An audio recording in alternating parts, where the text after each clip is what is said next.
29 साल की doctor Kritika Reddy by nature खुश मिजाज, शांत, सीधी सादी और अपनी फैमिली के लिए जीने वाली लड़की थी। लेकिन उसे क्या पता था कि एक सुबह उसके लिए इतनी भयानक होगी कि पूरा बेंगलोर शॉक में आ जाएगा। बाय प्रोफेशन वो एक डर्मेटोलॉजिस्ट MD क्वालिफाइड डॉक्टर थी। बेंगलुरु के एक जाने माने विक्टोरिया हॉस्पिटल में एज ए डर्मेटोलॉजिस्ट की पोस्ट पर काम कर रही थी और इसी हॉस्पिटल में कृतिका का husband doctor Mahendra Reddy as a general surgeon के तौर पर काम कर रहे थे। दोनों की शादी हुए अभी 1 साल ही हुआ था।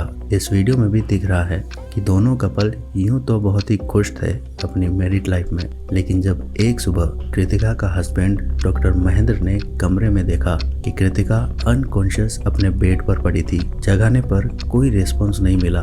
पास ही में एक कैनुला और कुछ इंजेक्शंस पड़े थे। जब कृतिका को हॉस्पिटल ले जाया गया तो डॉक्टर्स ने उसे ब्रॉड डेथ डिक्लेयर कर दिया, क्योंकि कृतिका की डेथ 2 से 3 घंटे पहले ही हो चुकी थी। देखने में तो ये डेथ नेचुरल लग रही थी, लेकिन पर्दे के पीछे का प्लान सुनोगे तो शायद आपके रोंगटे खड़े हो जाएंगे। इस वीडियो के एंड होते होते आपको ये समझ आ जाएगा कि सीधे साधे दिखने वाले चेहरे के पीछे भी एक बिगड़ा हुआ शैतान छुपा हो सकता है, जिसका हमें जरा भी अंदाजा नहीं होता। Welcome back to the show. My name is Rajveer and you watching the brutal case of doctor Kritika Reddy. एक प्रॉमिसिंग यंग डॉक्टर जिसका सपना था अपनी डर्मेटोलॉजी क्लिनिक खोलने का। एक ऐसी डॉक्टर जो पेशेंट्स के लिए डेडिकेशन और एम्पैथी के लिए जानी जाती थी। Doctor Kritika M. Reddy. She was just 29 years old, एक dermatologist by profession, MD qualified और बेंगलुरु के विक्टोरिया हॉस्पिटल में कॉन्ट्रैक्ट डॉक्टर के रूप में काम कर रही थी। बहुत से लोगों के लिए वो सिर्फ एक मेडिकल प्रोफेशनल नहीं थी, बल्कि एक इंस्पिरेशन थी, एक हार्ड वर्किंग वुमन जो अपना इंडिपेंडेंट करियर बिल्ड कर रही थी। डॉक्टर कृतिका का जन्म बेंगलुरु में ही हुआ था और वहीं पर पली बड़ी। उसके फादर के मुनि रेड्डी एक रिटायर्ड इंजीनियर थे और मदर एक होम मेकर। दोनों अपनी बेटी के ड्रीम्स को लेकर बहुत प्राउड थे। फैमिली फाइनेंशियली स्टेबल थी और कृतिका के लिए उन्होंने एक सिक्योर कंफर्टेबल लाइफ क्रिएट की थी। उनके घर में एजुकेशन और एथिक्स दोनों पर इक्वल इम्पोर्टेंस थी। कृतिका की पर्सनल लाइफ भी प्रोफेशनली काफ़ी प्रॉमिसिंग लग रही थी।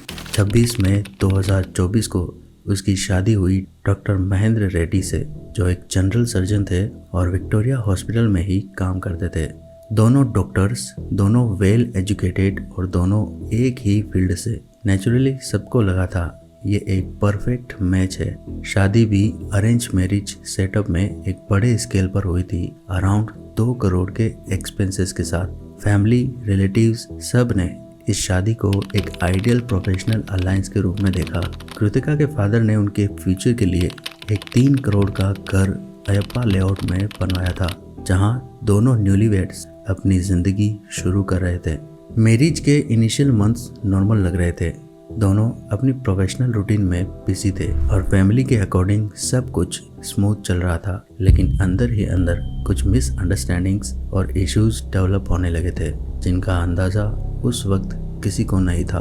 बैकग्राउंड के तौर पर यह जानना ज़रूरी है कि कृतिका हेल्थ वाइज थोड़ी डेलिकेट थी। उसे क्रोनिक गैस्ट्रिक और मेटाबॉलिक इश्यूज थे, जो शादी से पहले पूरी तरह डिस्क्लोज नहीं किए गए थे। ये एक पॉइंट लेटर इन्वेस्टिगेशन में काफ़ी क्रूशियल बना और यही बैकग्राउंड हेल्थ, रिलेशनशिप और फाइनेंशियल स्ट्रेस के बीच उनके मैरिड लाइफ का डायरेक्शन कम्प्लीटली बदलने वाला था।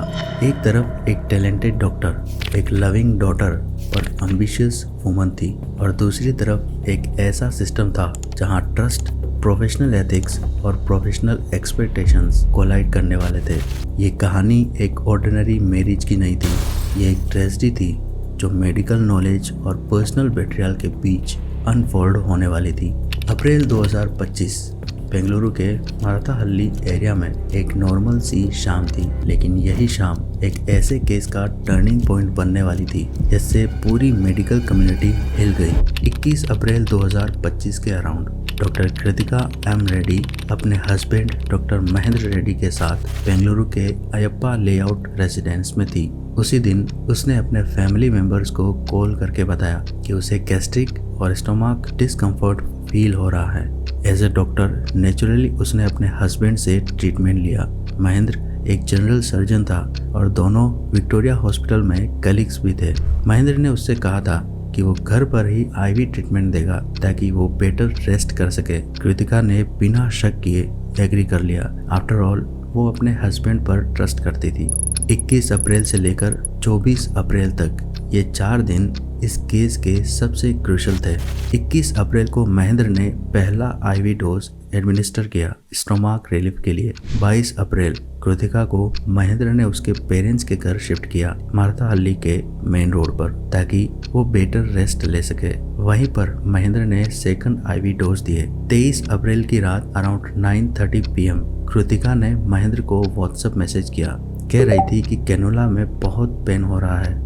महेंद्र ने इस मैसेज का शॉर्टली रिप्लाई दिया, डोंट रिमूव इट। उसके बाद उस रात महेंद्र फिर से आया और एक और डोज दिया, जिसे फोरेंसिक इन्वेस्टिगेशन ने बाद में आइडेंटिफाई किया कि जो डोज दिया गया था वो प्रोपोफॉल था, एक हाईली पोटेंट एनेस्थेटिक ड्रग जो नॉर्मली ऑपरेशन थिएटर्स में यूज होता है। प्रोपोफॉल को इतनी हैवी डोज में किसी भी ह्यूमन बॉडी में इंजेक्ट करना डेंजरस होता है, स्पेशली नॉन हॉस्पिटल सेटिंग में। इन्वेस्टिगेटर्स के अकॉर्डिंग यही डोज ग्रेजुअली रेस्पिरेटरी सिस्टम यानी ऑर्गन्स को सरप्रेस करते गए। 24 अप्रैल 2025 की सुबह कृतिका के पेरेंट्स के होम अयप्पा लेआउट में सब कुछ अनयूजुअली क्वाइट था। जब डॉक्टर महेंद्र ने रूम चेक किया तो उन्होंने देखा कि कृतिका बेड पर मोशनलेस पड़ी थी। महेंद्र ने तुरंत कृतिका के फादर के मुन्नी रेड्डी को कॉल किया और बताया कि कृतिका कोई रिस्पॉन्स नहीं कर रही है। आनन फानन में कृतिका के पेरेंट्स उनके घर तक पहुंचे,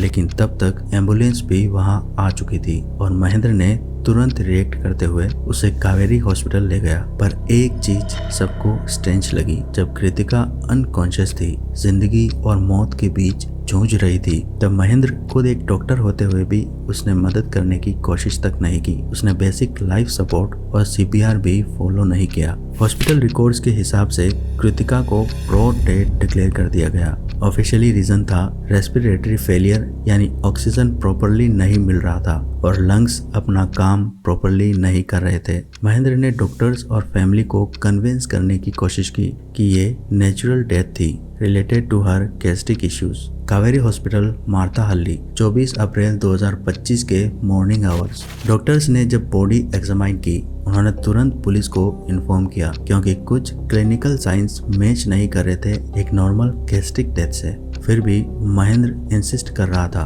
कि पोस्टमार्टम स्किप करके इमीडिएट क्रिमेशन कर दी जाए उसके आंध्र होम टाउन में।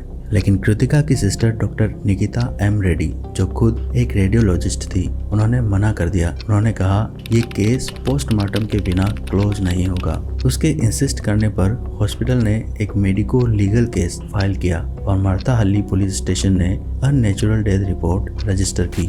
पुलिस ने साइट विजिट करके सिरिंजेस, कैनुला सेट और प्रोपोफॉल वायल्स सीज किए। वहीं से केस ने अपना रियल शेप लेना शुरू किया। अब इनिशियली सबको लगा ये एक रूटीन मेडिकल ट्रेजेडी है, लेकिन जैसे ही फोरेंसिक विसेरा रिपोर्ट अक्टूबर 2025 में आई तो पूरी पिक्चर आंखों के सामने क्लियर होने लगी। कृतिका की बॉडी में dangerously high level of propofol मिला था, यानी ये एक मेडिकल मेशअप नहीं था, ये डेलिब्रेट ओवरडोज था जो कृतिका की बॉडी में जानबूझकर इंजेक्ट किया गया था। एक वाइफ जो अपने हस्बैंड पर पूरा ट्रस्ट करती थी, एक डॉक्टर जो मेडिसिन पर भरोसा करती थी और एक केस जहां साइंस ने वो सच एक्सपोज कर दिया जिसका कृतिका और कृतिका की फैमिली ट्रस्ट की आड़ में कभी जान ही नहीं पाई। और ये सुनकर आपको भी शॉक होगा। 24 अप्रैल 2025 के दिन डॉक्टर कृतिका M रेड्डी की डेथ ऑफिशियली रिकॉर्ड हुई थी एज रेस्पिरेटरी फेलियर। लेकिन जहां नॉर्मल लोगों के लिए ये केस खत्म हो सकता था, वहीं से एक साइंटिफिक इन्वेस्टिगेशन की शुरुआत हुई और हर लेयर के साथ ट्रूथ और शॉकिंग बनता गया। पोस्टमार्टम इनिशियली कावेरी हॉस्पिटल के मेडिको लीगल सेटअप में ऑर्डर हुआ, लेकिन फोरेंसिक एनालिसिस के लिए सैंपल्स भेजे गए forensic science laboratory FSL Bengaluru को। एटॉप्सी डॉक्टर्स ने पहले ही एक चीज नोटिस की, बॉडी पर कोई एक्सटर्नल इंजरी मार्क्स नहीं है, लेकिन लंग्स और लिवर टिश्यूज में अनयूजुअल केमिकल ट्रेसेस मिले थे। ये pattern normally anaesthetic overdose cases में देखा जाता है। विसेरा सैंपल्स यानी इंटरनल ऑर्गन टिश्यूज FSL को भेजे गए फॉर टॉक्सिकोलॉजी टेस्ट के लिए। एनालिसिस में कंफर्म हुआ कि कि कृतिका के सिस्टम में प्रोपोफॉल का हाई कंसंट्रेशन प्रेजेंट था। प्रोपोफॉल एक पावरफुल सेडेटिव एनेस्थेटिक ड्रग है जिसे ऑपरेशन थिएटर्स में कंट्रोल्ड एनवायरनमेंट में दिया जाता है, usually for surgeries. Home treatment में इसका यूज कम्प्लीटली अनएथिकल और इलीगल है। लैब रिपोर्ट्स ने क्लियर एविडेंस दिया ये एक्सीडेंटल डोज नहीं था, ये डेलिब्रेट एडमिनिस्ट्रेशन था, यानी धीरे धीरे इस डोज को कृतिका की बॉडी में इंजेक्शंस के थ्रू इंजेक्ट किया गया। डोजेस इतना हाई था कि पेशेंट के ब्रीथिंग सिस्टम्स सप्रेस हो जाते हैं और ये डायरेक्टली रेस्पिरेटरी अरेस्ट का कारण बनता है। यही पॉइंट इन्वेस्टिगेशन का ब्रेक थ्रू बना। इनिशियली मार्था हल्ली पुलिस ने इस केस को नेचुरल डेथ रिपोर्ट के अंडर रजिस्टर किया था क्योंकि हस्बैंड ने बोला था कि पेशेंट को सडन गैस्ट्रिक कोलैप्स हुआ था। महेंद्र रेड्डी ने क्लेम किया था कि उसने अपनी वाइफ को आईवी फ्लूइड्स और बेसिक मेडिसिन दी थी होम केयर के लिए क्योंकि वो गैस्ट्रिक से सफर कर रही थी। पुलिस ने पहले वीक में कोई फोल प्ले ऑफिशियली डिक्लेयर नहीं किया।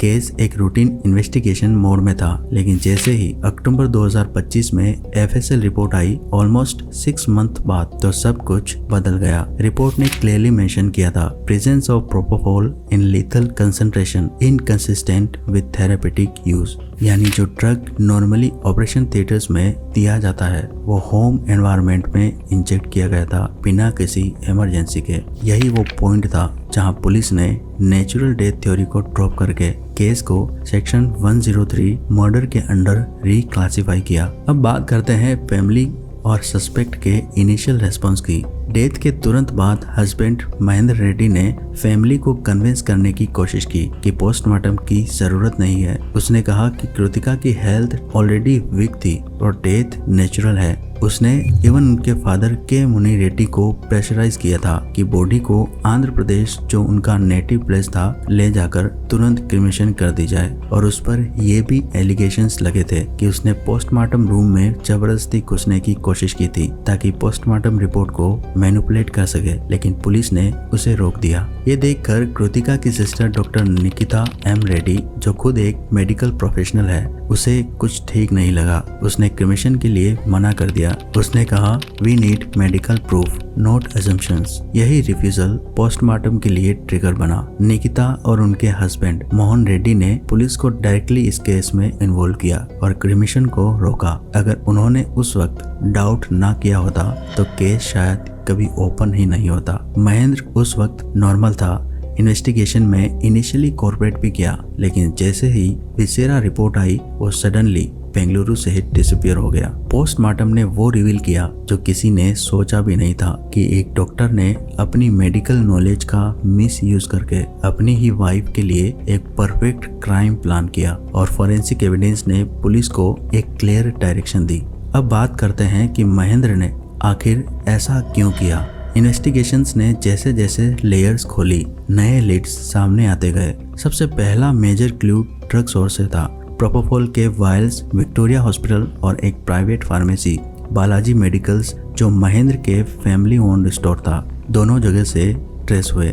इससे क्लियर हुआ कि एक्सेस और प्रोक्योरमेंट दोनों कंट्रोल था, यानी मर्डर की प्लानिंग पहले से ही चल रही थी, लेकिन मर्डर इस तरीके से करना था कि ये नेचुरल लगे और किसी को भनक भी ना लगे। दूसरा लेयर फैमिली से ही रिलेटेड था। कृतिका के फादर के मुनि रेड्डी ने बताया था कि महेंद्र उनसे रिपीटेडली फाइनेंशियल हेल्प डिमांड कर रहा था। उन्होंने 2 करोड़ की वेडिंग के बाद भी हॉस्पिटल फंडिंग के लिए पैसा मांगा था, क्योंकि महेंद्र चाहता था कि वो अपना खुद का एक हॉस्पिटल बनाए जिसमें अच्छा खासा अमाउंट चाहिए था। लेकिन कृतिका की फैमिली ने सपोर्ट सिर्फ एक स्मॉल डर्मेटोलॉजी क्लिनिक के लिए ऑफर किया था, जिसे महेंद्र ने रिजेक्ट कर दिया। इसके बाद ही उनका मैरिटल रिलेशनशिप टेंस हो गया और वो अपनी वाइफ डॉक्टर कृतिका से पीछा छुड़ाना चाहता था। रिपोर्ट्स में ये भी कंफर्म हुआ है कि डॉक्टर महेंद्र अपनी वाइफ डॉक्टर कृतिका रेड्डी के साथ मैरिड होने के बावजूद सीक्रेटली एक औरत के साथ रिलेशनशिप में था।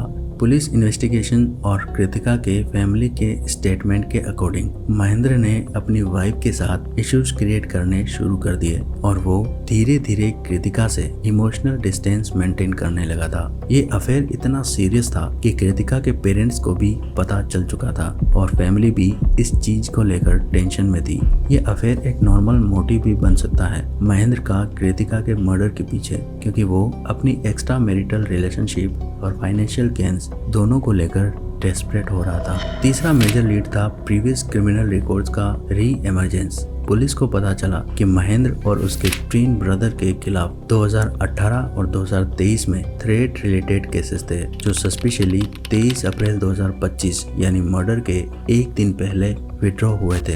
ये कोइंसिडेंस नहीं लग रहा था। इन्वेस्टिगेशन ने ये एंगल एक्सप्लोर किया कि क्या लीगल क्लियरेंस के बाद उसने क्राइम प्लान एग्जीक्यूट किया।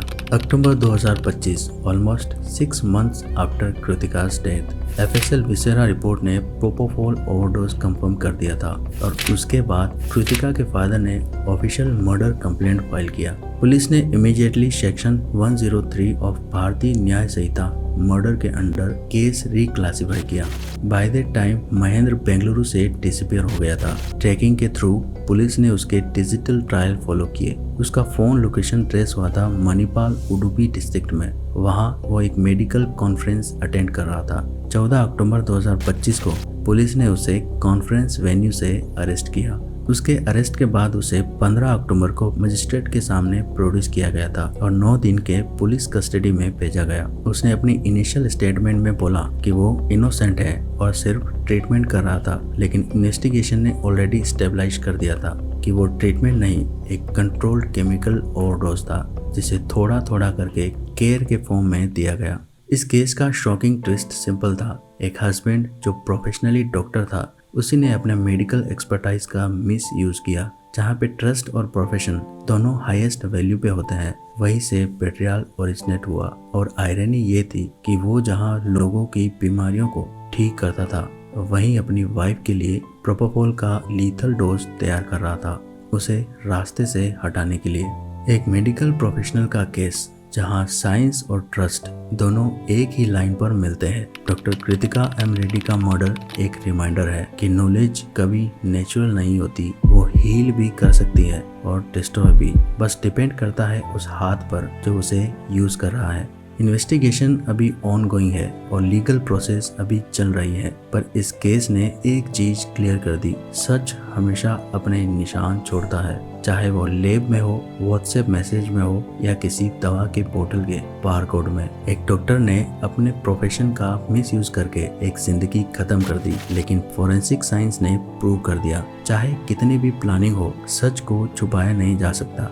ये केस सिर्फ एक मर्डर नहीं है, ये एक वार्निंग है कि अपनों पर ट्रस्ट करना अच्छी बात है। दुनिया ट्रस्ट पर ही चल रही है, बट ब्लाइंड ट्रस्ट करना भारी पड़ सकता है। अगर आप फैक्चुअल इन्वेस्टिगेटिव स्टोरीज पसंद करते हैं जहां हर डिटेल वेरीफाइड होती है बिना ड्रामा के, तो इस चैनल को सब्सक्राइब करो और नोटिफिकेशन बेल जरूर ऑन रखो। मिलते हैं नेक्स्ट वीडियो में, तब तक सतर्क रहें, सावधान रहें।